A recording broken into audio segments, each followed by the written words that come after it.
aller écouter leur disque et leur CD. Voilà, Pol Pot. Et là, je ne sais pas si on peut parler de dictateur, mais on peut parler de beaucoup de choses. Bonjour Fabrice Balanche. Bonjour. Bonjour et merci d'être avec nous. Je rappelle, Fabrice Balanche, que vous êtes un éminent spécialiste de la Syrie. Et vous avez écrit d'ailleurs chez Odile Jacob un livre que je recommande, Les leçons de la crise syrienne. Et vous êtes maître de conférence à l'Institut de Lyon 2. Alors d'abord, avant de parler de ce qui s'est passé, on en avait parlé déjà évidemment quand il y a eu les incidents. Métaphore, c'est une litote par rapport à ce qui s'est passé. Je voudrais que vous disiez ce que votre analyse par rapport à la réception de Ahmed El-Shara, donc le nouvel homme fort de la Syrie, par Emmanuel Macron hier, et ceux qui se sont dit, ce que la France va essayer de lever, en tout cas de demander à ses partenaires européens de lever les sanctions contre la Syrie, etc. Quelle est votre analyse, quel est votre ressenti par rapport à ce qui s'est passé hier? Ahmed El-Shara donc est venu faire sa tournée des capitales européennes pour obtenir la levée des sanctions et une aide économique. Il est en quête d'argent et de légitimité. Donc c'est à ce titre-là qu'il est venu en France. Il a commencé par la France, c'est intéressant parce que ça flatte évidemment la diplomatie française qui s'est fait griller la politesse par les Allemands en Syrie, puisque l'Allemagne a réouvert son ambassade avant la France. Avant la France, oui. On est dans cette petite guéguerre diplomatique pour le leadership de la politique européenne à l'égard de la Syrie en Europe. Après, Ahmed El-Shara, moi j'ai pas d'illusion sur ce qu'il est. C'est un djihadiste. Il a rompu avec Al-Qaïda sur le plan tactique en 2016, lorsque Jabhat al-Nusra a changé de nom pour devenir Hayat Tahrir al-Sham. Il n'a pas renouvelé son allégeance à Al-Qaïda. Mais ça s'est fait, ça a été un divorce à l'amiable. C'est quoi, justement, c'est quoi son parcours, très exactement, El-Joulani? Parce que beaucoup de gens ne le connaissent pas, ils le découvrent là. Alors, son parcours, quand il avait une vingtaine d'années, il était étudiant à Damas. Après avoir fait ingénieur, il est passé en études d'arabe classique, ce qui montre déjà une radicalisation précoce, puisque c'était pour, approfondir sa connaissance de la religion et du Coran qu'il avait changé de filière. Et très rapidement, à partir de 2003, il part en Irak. C'est l'époque de l'occupation américaine de l'Irak. Et il va rejoindre Al-Qaïda en Irak, dirigé à l'époque par un monsieur qui s'appelle Al-Zarqawi, pour faire le coup de feu contre les Américains. Il va être arrêté, mis en prison à Bourraïb, où il va rester quelques années, libéré pour bonne conduite. Il va rejoindre ensuite à Mossoul Baghdadi, donc le calife du futur État islamique, et il va être commandant des opérations militaires dans la région de Mossoul, spécialisé dans l'attentat suicide. C'est pas lui qui va se suicider, parce que c'est quand même un travail de débutant, l'attentat suicide. Il va convaincre des jeunes d'aller se faire exploser à proximité des barrages américains. Et c'était l'opérateur, c'était le chef opérateur à ce moment-là. Le chef opérateur, oui. D'accord. Et en 2011, il va venir en Syrie dès juillet 2011 avec un petit groupe de Syriens qui, comme lui, avaient rejoint l'État islamique en Irak pour noyauter la rébellion syrienne avec son groupe, le Front al-Nosra. Alors au début, il dit pas qu'il est membre d'Al-Qaïda, pour obtenir du soutien matériel, financier. Mais les États-Unis, qui ont des bons renseignements, dès le mois de décembre 2012, vont mettre le Front al-Nosra sur la liste des organisations terroristes en disant qu'ils sont liés à Al-Qaïda. On se souvient de la phrase de Fabius à l'époque, c'est dommage, nos partenaires arabes nous disent que le Front al-Nosra fait du bon boulot sur le terrain, ça va nous priver d'un le Front al-Nosra fait du bon travail, disait Laurent Fabius, absolument. Voilà, qui était ministre des Affaires étrangères à l'époque.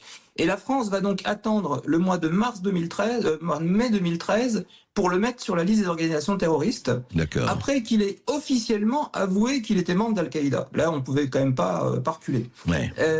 Entre-temps, François Hollande leur avait fait livrer les armes, il faut quand même le souligner. Bien rappelé, et donc, il va rentrer ensuite dans une confrontation avec al-Baghdadi, le chef de l'État islamique, pour des querelles d'ego, pour des querelles de contrôle du djihad en en Syrie. Et puis ils vont se partager le territoire.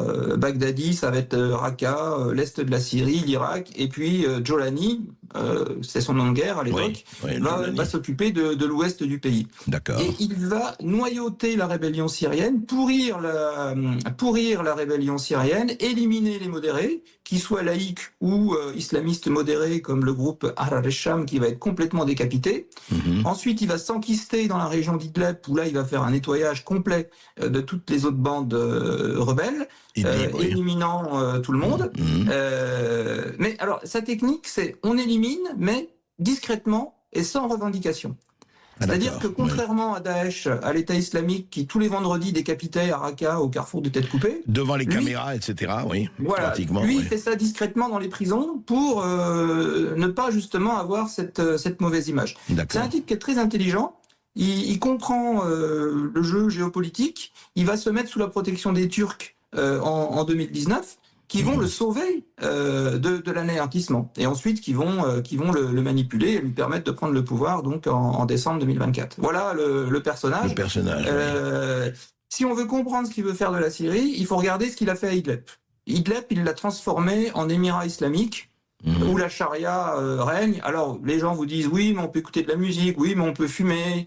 Oui, d'accord, mais enfin, toutes les femmes sont voilées. C'est la loi islamique qui règne. Ah oui, mais les chrétiens sont tolérés. Oui, enfin, il y a quelques centaines de personnes âgées qui restent dans quelques villages dans la région d'Idlib, qui le protègent comme un zoo pour montrer aux interlocuteurs occidentaux, aux journalistes, regardez comme je suis tolérant. C'est sa stratégie. Voilà. Donc il veut faire, à votre avis, il veut faire de la Syrie un Idlib, quoi, un Idlib en grand, un peu, c'est ça. Il veut faire de la Syrie une république islamique centralisée. Donc ça veut dire que les minorités, les Kurdes qui ont acquis une autonomie, ils vont la perdre sous son contrôle. Il veut se débarrasser évidemment des non sunnites et puis surtout des non religieux, en leur rendant la vie difficile, voire en faisant quelques massacres qui feront jurisprudence pour provoquer des épurations ethniques. Mais depuis quelques jours, on parle en tout cas des exactions plus que presque des massacres contre les Alaouites, les Druzes, etc., etc. Il y a eu la presse et les médias ont reporté un certain nombre d'exactions plus ou moins terribles, quoi. Ouais, alors au mois de mars, début mars, il y a eu des massacres importants dans la région alaouite. 2000 à 5000 personnes ont été exécutées par les troupes de Chara, pas par des éléments irréguliers. Alors lui, il fait croire que c'est des éléments irréguliers, parce que dans ces cas-là, il faut éviter de se salir les mains directement. C'est comme lorsque les Turcs massacraient les Arméniens à Adana en 1909. L'armée turque, l'armée ottomane cernait les quartiers et c'était les bachibouzouk qui faisaient le sale boulot. C'est toujours comme ça que ça fonctionne. Et puis, alors ils ont dit oui, mais c'était une rébellion des anciens supporters d'Assad, et puis ça a dégénéré. Non, ça a été provoqué par le régime. Et là, on a des articles qui commencent à sortir, notamment toute une série de reportages dans Le Monde, fait par une journaliste, Hélène Salon, qui fait beaucoup de terrain, et qui est une excellente plume, et qui a révélé, vidéo, preuve à l'appui, que c'est bien ce régime qui a décidé des massacres et exécuté des massacres. Et plus récemment, il s'en est pris aux Druzes. Il s'en est pris aux Druzes dans la banlieue de Damas, il s'en est pris aux Druzes dans leur fief. Et là, on peut pas les accuser d'être pro-Assad. Donc, tous les médias français ont fini par mettre en évidence que c'était bien un problème religieux qui motivait justement ces massacres. Et ces massacres, oui. Alors justement, et on arrive alors que cette personne dont vous venez d'écrire l'itinéraire, le portrait, et puis les récentes actions, il est reçu en grande pompe, très bien, avec serment de main, gestes affectueux, etc. Est-ce que, alors, laissons entre guillemets un moment la morale et parlons de politique. C'est quoi pour la France aujourd'hui, à votre avis, d'accueillir comme ça et de dire alors est-ce que ceux qui défendent ceci disent oui, mais vous comprenez, c'est bien, ce n'est pas un ange, c'est le moins que l'on puisse dire, mais il faut quand même retrouver des liens avec la Syrie, etc. Vous en pensez quoi? Bon, moi je suis assez partagé. Je pense que la diplomatie est faite pour parler aussi aux ennemis, voire surtout aux ennemis. Donc le fait que Macron le reçoive simple personnage. Ça me paraît pas dénué de bon sens. Qu'il lui fasse passer ensuite des messages en lui disant écoutez, on n'est pas dupe sur ce que vous avez fait. D'ailleurs, il l'a dit, il faut que vous protégiez tous les civils. Nous serons vigilants. Bon, il faut pas que ça reste du discours, par contre. Hein. Il faut que si dans 6 mois les massacres continuent et qu'on se dirige effectivement vers une république islamique dure, à ce moment-là, il faut que les sanctions soient remises en place. Il faut pas être dupe. Parce que on est quand même coincé. C'est-à-dire que effectivement, il y a pas une autre alternative. Il y a toujours une autre alternative, mais aujourd'hui, Chara, c'est l'alternative qui paraît la plus crédible aux yeux de la diplomatie française et même européenne. Bon, moi, je partage pas tout à fait cette opinion. Je pense qu'il y a une autre solution entre la dictature islamique et l'explosion de la Syrie sur le modèle libyen, parce que c'est ce qu'on nous dit finalement. On veut pas une nouvelle Libye, donc on n'a pas le choix. Ou même une Syrie démembrée, ou une Syrie démembrée. Ou une Syrie démembrée. Moi, je pense au contraire que là, il y a une autre voie qui est justement une Syrie fédérale, confédérale, sans aller vers l'éclatement du pays, mais avec une large autonomie des Kurdes, des Druzes, des Alaouites, même d'Alep par rapport à Damas, qui permettrait de garantir aux minorités leurs droits et leur existence en Syrie, et qui permettrait aussi de créer des contre-pouvoirs au pouvoir central, pour éviter justement qu'il ne devienne une dictature comme l'était celle d'Assad. En fait, c'est un pari, Fabrice Balanche, c'est un pari, justement. Mais est-ce que c'est la menace? Est-ce qu'en levant les sanctions, comme ça risque de faire, est-ce que c'est une bonne méthode, à votre avis? On peut lever les sanctions, puisque à la période où elles ont été prises, c'était contre le régime de Bachar el-Assad. C'est vrai qu'aujourd'hui, ça n'a plus tellement de sens, mais il y a quand même des sanctions qui ont été prises contre Hayat Tahrir al-Sham, contre le groupe dirigeant pour les exactions qu'il a commises dans le passé. Donc à ce moment-là, celles-là, on pourrait quand même essayer de les maintenir. Mais on vous dit, voilà, il y a eu des massacres, si la Syrie ne se redresse pas, elle va s'enfoncer dans le chaos, ça va être pire, donc il faut aider Ahmad al-Shara à stabiliser le pays pour éviter que ça devienne une deuxième Libye ou que la situation empire. Moi je dis attention, il est sympa aujourd'hui, enfin relativement sympa aujourd'hui, relativement tolérant aujourd'hui parce qu'il est faible. Mais le jour où il va se renforcer, là, il va être beaucoup plus méchant. Donc, en fait, vous ne méprenez pas. Oui, il y a un Joulani avec cravate et un Joulani sans cravate. C'est ça. Celui qu'on a vu avec cravate. Restez avec nous, c'est passionnant. Fabrice Balanche, on va aussi parler, parce qu'il faut en parler, de ce qui se passe en France, de ce qui s'est passé en France avec vous, et au-delà de ça, de ce que ça représente aujourd'hui, le fait d'empêcher quelqu'un de pratiquer la chose la plus sacrée, qui est la liberté d'expression, la liberté de parole, la liberté d'enseigner et la liberté de transmettre. On se retrouve tout de suite après cette petite pause. À tout de suite. Et nous sommes toujours avec Fabrice Balanche, professeur, maître de conférences en géographie et histoire à l'université Lyon 2 et auteur, je le rappelle, et il faut vraiment lire ce livre sur la Syrie, paru aux éditions Odile Jacob. Fabrice Balanche, je voudrais revenir à ce qui s'est passé rapidement, on en avait parlé, mais quand même à ce qui s'est passé et surtout aux conséquences. Je rappelle qu'il y a 5 semaines, mardi 1er avril, vous donnez votre cours sur le campus de Bron. Vous êtes violemment interrompu par une dizaine d'individus masqués, encapuchés, en train de vous insulter, racistes, sionistes, tout terroriste, le visant, voilà, complice du génocide, etc. Vous parlez de ça. Il y a eu aussi, vous étiez opposé effectivement aux jeunes, à Iftar, rupture de jeunes à l'intérieur de l'université, la présidente vous demande d'écrire ensemble une charte de la laïcité. Intéressant, je rappelle que la loi sur la laïcité date de 1905. Enfin, il y a eu tout ce qu'il y a eu. Vous n'avez pas été, c'est le moins que l'on puisse dire, très suivi par vos hiérarchies. En revanche, le ministère, oui. Comment aujourd'hui, où est-ce qu'on en est, où est-ce que vous en êtes 5 semaines plus tard, Fabrice Balanche? Bon, 5 semaines plus tard, il y a eu pas mal d'événements qui se sont passés entre-temps. Hein, bon, ça s'était au bout de 10 jours, ça s'était assez apaisé. J'ai pas de soutien de la direction de l'université, mais enfin c'est pas grave, hein, je m'y attendais. L'enquête de police était en cours pour identifier mes agresseurs. Difficile parce qu'ils étaient masqués, cagoulés, et comme nous n'avons pas de caméra sur le campus, parce que c'est liberticide, évidemment, les caméras, hein, vous savez.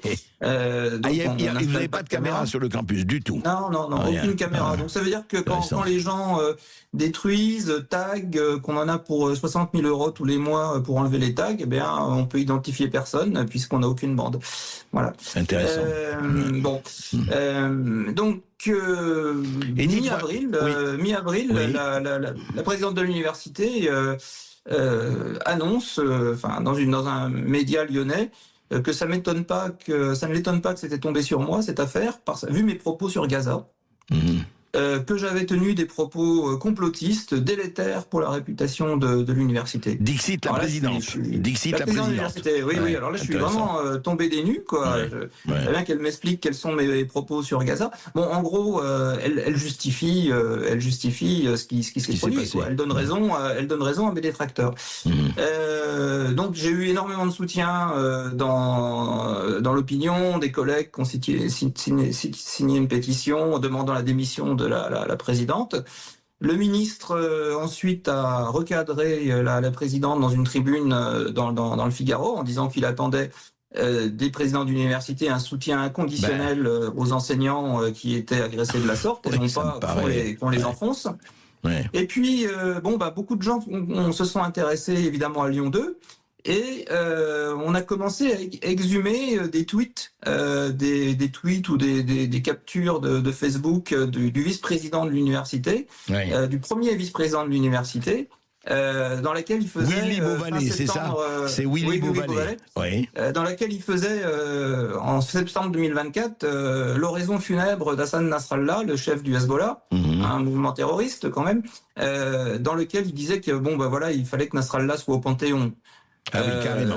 Intéressant. Donc, si vous voulez, ça interroge quand même sur la neutralité, l'impartialité de la direction de l'université. Il y a eu tout un tollé par rapport à cette affaire. Et début mai, donc, le vice-président en question a posé sa démission.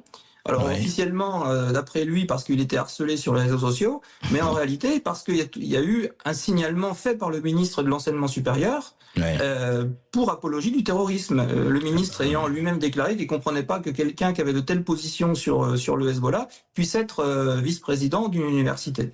Et à la suite de ça, autre rebondissement, la région Auvergne-Rhône-Alpes, Fabrice Panclouk et Laurent Wauquiez ont décidé de suspendre les subventions à l'université Lyon 2 tant qu'il n'y aurait pas une inspection indépendante du ministère de l'Enseignement supérieur pour faire la lumière sur les dérives idéologiques et autres qui règnent dans cette université. Voilà où on en est aujourd'hui. Oui. Alors justement, je voulais vous parler de cette décision, effectivement, de Laurent Wauquiez, de dire, écoutez, on veut savoir ce qui se passe, donc pour le moment, on arrête les subventions.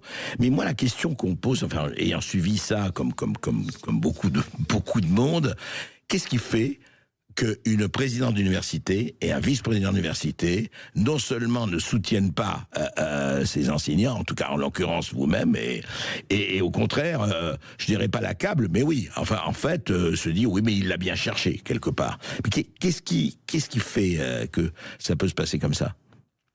Tout simplement parce que nous ne sommes pas du même bord politique. Et la direction de l'université de Lyon 2 est clairement de gauche, d'extrême gauche, depuis 10 ans. Non, mais ça n'empêche pas qu'on accepte une opinion différente, on accepte une liberté différente. C'est ça l'université. On peut être de gauche ou de droite, mais accepter que l'autre n'ait pas les mêmes pensées que vous, ou les mêmes opinions que vous.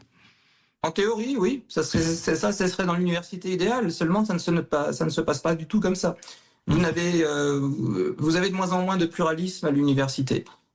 Vous avez une pensée unique de gauche et d'extrême gauche qui s'impose dans les recherches, dans le recrutement des enseignants, et notamment en sciences humaines et sociales. les gens qui sont comme moi de droite sont marginalisés, exclus. Ouais. On ne veut pas leur donner les moyens de travailler. Si on pouvait les licencier, on le ferait. Mais bon, on est fonctionnaire d'État quand même. Mais on serait dans une université. Je dirais en Union soviétique, je serais déjà au goulag. Oui, ça pose vraiment réflexion. Donc, mais il est bon quand même qu'il y ait des opinions différentes, et il est bon aussi que les présidents de région réagissent et en tout cas posent des questions. Fabrice Balanche, mais aujourd'hui, vous continuez vos cours à Lyon 2 ou pas en ce moment? Oui, je continue mes cours. Enfin, les cours aujourd'hui sont arrêtés parce que là, on rentre en session d'examen Ouais. jusqu'au mois de juin. Mais bon, en principe, je ferai ma rentrée à Lyon 2 en septembre normalement, à moins que les sessions d'examen soient perturbées aussi, ou Ouais. qu'il y ait de nouveaux incidents à la rentrée. Parce que je pense que je suis quand même dans le collimateur de tous ces groupes islamo-gauchistes et qui ne vont pas me rendre la vie facile. Et je Mais n'espère pas évidemment beaucoup de soutien non plus de continuerez. la part de... Oui, mais vous continuerez. Vous ne laisserez pas faire. Vous continuerez à faire votre métier à Lyon 2. Je veux dire, en tout cas, vous ne renoncez pas là. De toute façon, je ne renonce pas, et deux, je n'ai pas le choix. Hein. Je suis professeur nommé à Lyon 2. Bien sûr. Et vous savez, dans l'université, on ne change pas, on ne mute pas facilement comme dans le secondaire. Oui. Merci Fabrice Balanche, merci pour les éclaircissements, d'abord sur la Syrie et sur ce qui se passe, mais je rappelle quand même que la liberté, si ça veut dire encore quelque chose, la liberté ne se divise pas, et la liberté d'expression encore moins, et que l'université, mais j'ai presque honte de rappeler ces banalités de base, c'est un lieu de transmission, c'est un lieu de pluralité, c'est un lieu de savoir, et que ceux qui revendiquent hautement la diversité commencent à l'appliquer déjà chez eux, ce serait une bonne chose.